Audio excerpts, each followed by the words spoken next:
information, which is where the pluvograph records are mainly found in this part of the record. Are we overestimating the IFDs because the data that we're adopting primarily comes from what's been identified, at least in New South Wales, as a predominantly wet period? Now, in order to address this, one of the first tasks that we've been working on is actually assessing whether or not the data, the rainfall data, provides significant evidence of a non-stationarity climate across Australia as a whole, but also on individual regions. And that work we've been using the long-term daily red rainfall stations, but also the continuous rainfall stations with more than 40 years of record. In terms of the projected climate regimes, we're working in conjunction with CSIRO and others to identify what the predicted climatic regimes are and how they should be incorporated into the revised IFD estimates.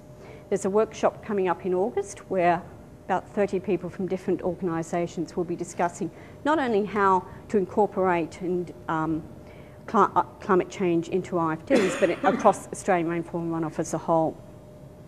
But one of the things we're very conscious of is that climate change science is an evolving science.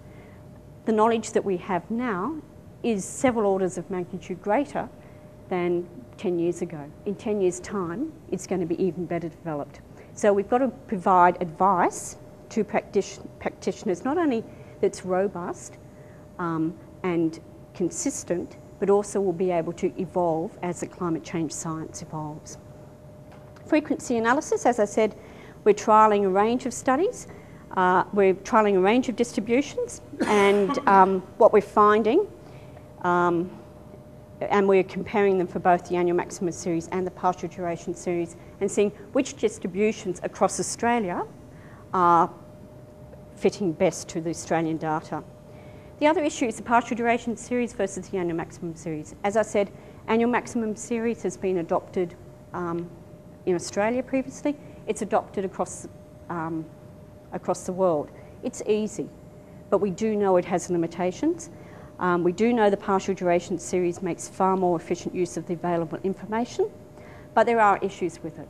One is what threshold do you adopt, and the other is the independence of storms. And we've recently been doing some work which is looking at specifying how, for the IFD revision project, we'll specify what is independence when we're extracting our partial duration series. Be applied consistently across Australia. We will develop as we start applying the data. And also there's at the other end of the durations, there's also a shift to looking at longer durations, to going past 3 days, and we'll be providing IFD estimates out to 7 days. Frequency, 1 year to a 1 in 100 year. Queensland, as in every other state, New South Wales is almost about to come online, has the CRC Forge estimates. We're not going to be redoing CRC Forge, but what we will be doing is providing a consistent approach across Australia as to how you blend the IFD information with the CRC Forge information, because at the moment, on a state-by-state basis, there are discrepancies.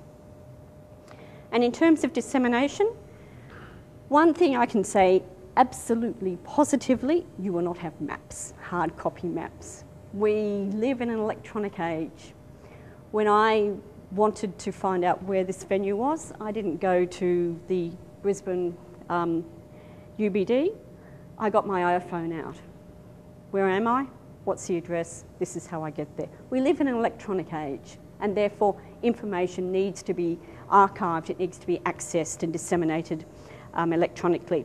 So the revised IFD estimates on both a point and an aerial basis will be disseminated electronically via AURUS, and we're also working with the Bureau's GeoFabric team in terms of how do we provide aerial estimates of IFDs as well, so that you could put in or identify the catchment you're interested and be able to derive your aerial IFD estimates. So that's sort of a watch this space, because there's a lot of development undergoing at the moment, both in the Bureau and in Geoscience Australia with the spatial analysis of data.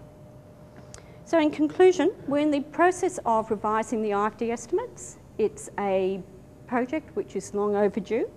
It's not a project which is going to be completed overnight. And to be honest, you don't want it to be completed overnight. This is really important information.